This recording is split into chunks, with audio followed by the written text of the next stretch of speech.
Bon, pour terminer cette première partie de la leçon qui concerne la définition de la fonction et aussi l'ensemble de définitions, je vais reprendre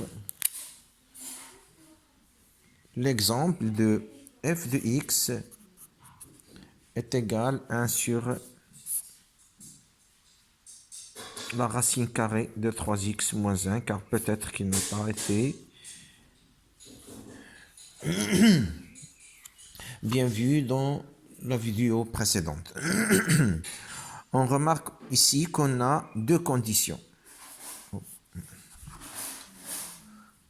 D'abord, il faut que l'intérieur de la racine doit être supérieur à 0, autrement dit 3x moins 1 doit être supérieur ou égal à 0.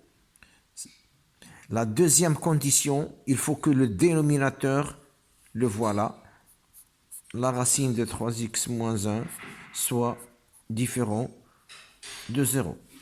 Autrement dit, pour définir le domaine de définition maintenant, je vais dire domaine de définition de la fonction f est l'ensemble des x appartenant à R. Ici, pour montrer que c'est une fonction réelle,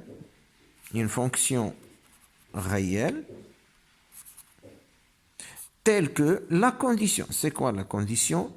Il faut que f de f existe. Attention, on a déjà dit qu'il y a une différence entre f et f de x.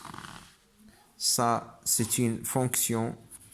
Ça, c'est un élément qui appartient à R. C'est un nombre.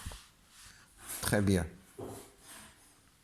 Maintenant, à quoi est égal le domaine de définition? Est égal à l'ensemble des x appartenant à R pour montrer que c'est une fonction numérique à variable réelle et f existe, c'est-à-dire quoi f existe, il faut respecter les deux conditions qu'on a. 3x moins 1 supérieur à 0 et racine de x moins 1 différent de 0. Autrement dit, il faut que 3x moins 1 soit supérieur ou égal à 0 et il faut que la racine carrée de 3x moins 1 soit différent de 0. Autrement dit, c'est l'ensemble, voilà, c'est l'ensemble des x appartenant à R tel que 3x moins 1 soit supérieur ou égal à 0 et 3x moins 1 soit différent de 0. Regardez ici, différent de 0, et ici il y a supérieur et égal. Donc, ces deux conditions-là, on peut les associer pour n'avoir qu'une seule condition. C'est quoi? 3x moins 1 supérieur ou égal, je vais éliminer ou égal car elle n'est pas égale. Donc 3x moins 1 supérieur strictement à 0. Très bien. Je vais donner un autre exemple. Soit la fonction g telle que g de x est égale racine carrée de 2x moins 3 sur x moins 1. On remarque qu'on a aussi deux conditions. Lesquelles? La première condition, il faut que l'intérieur de la racine soit être supérieur à 0. Autrement dit, 2x moins 3 supérieur ou égal à 0. Et il faut que x soit supérieur à x moins 1. C'est un dénominateur. Le dénominateur doit être toujours différent de 0. Donc, le domaine de définition est l'ensemble des x appartenant à... Attention, il faut apprendre à parler par le langage mathématique. Ici, le domaine de définition est égal là, c'est égal et l'ensemble, ça c'est l'ensemble. Domaine de définition est l'ensemble des x appartenant à R tel que f existe.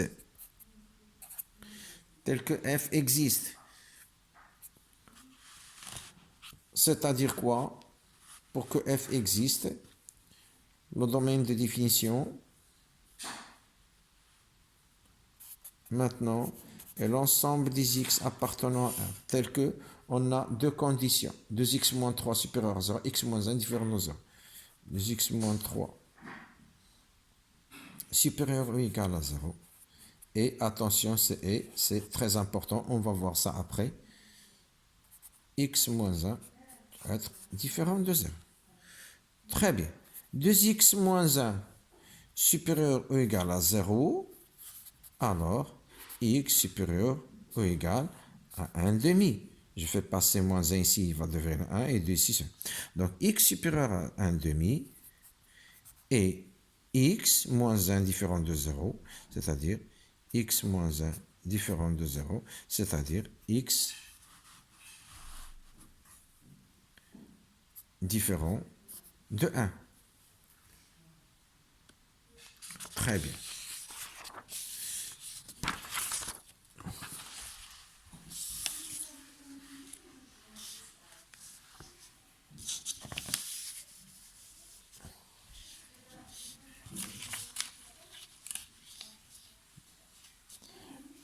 Donc, x moins 1,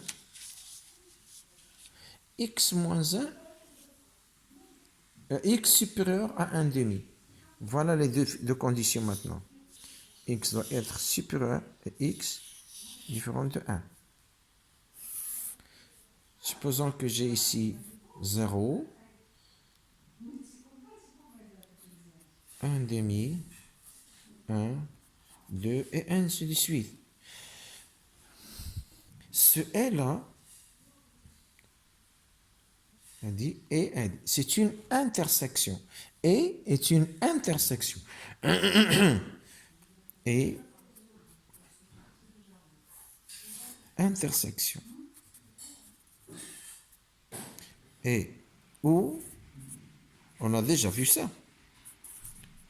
Alors, on a déjà vu ça dans les ensembles. D'ailleurs, donc, x est supérieur à 1 demi. X est supérieur ou égal à 1 demi. C'est-à-dire quoi? C'est-à-dire x appartient à 1 demi plus l'infini. Très bien. X différent de 1. C'est-à-dire quoi? X appartient à R moins 1.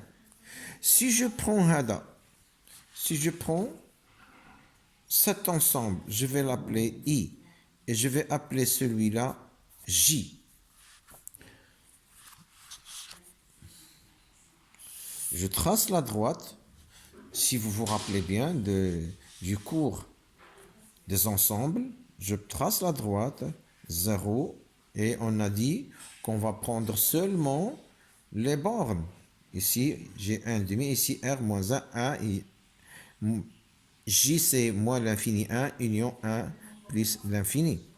Donc, je dois avoir 1 demi et 1 et 2 et ainsi de suite. Maintenant, I. I c'est quoi? C'est 1 demi plus l'infini, 1 demi compris.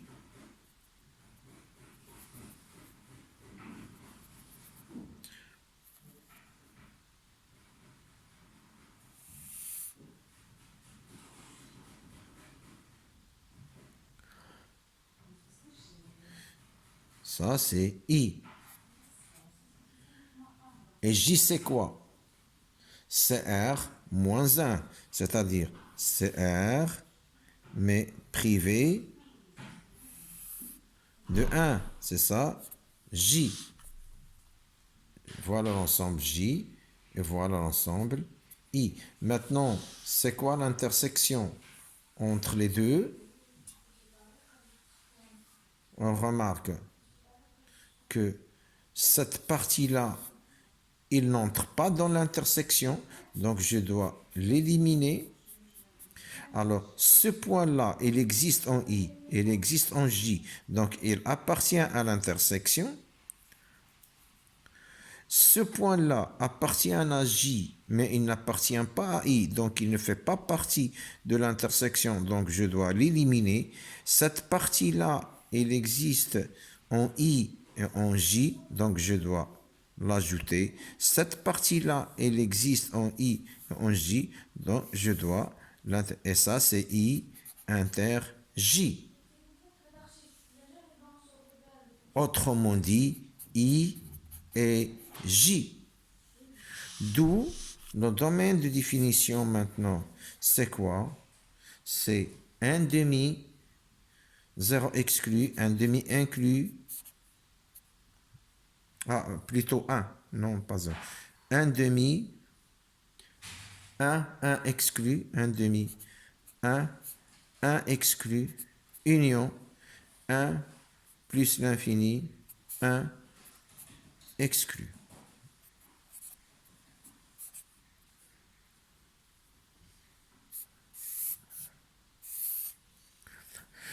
Pour terminer cette partie-là, je vais dire que dans le domaine de définition, pour chercher le domaine de définition, il faut satisfaire